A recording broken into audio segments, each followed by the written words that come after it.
Стихотворение посвящено моему прадедушке Гатопову Цзиньжапу и всем участникам Великой Отечественной войны. Приходят к дедушке друзья, приходят к дедушке друзья, приходят в День Победы. Люблю подолгу слушать я их песни и беседы.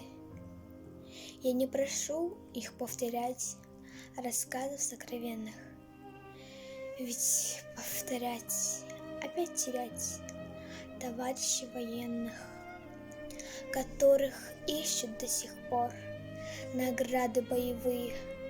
Один сержант, другой майор, а больше рядовые.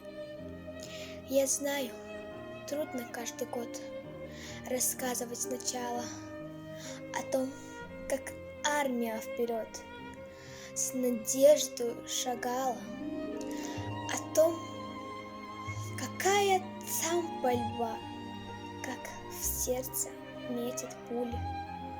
Судьба, вздохнут они, судьба, а помнишь, как в июле я молча рядышком сижу, но кажется порой, что это я в прицел гляжу, что я готовлюсь к бою, что те, кто письма пишут мне, уже не ждут ответа, что даже лето на войне совсем другое лето.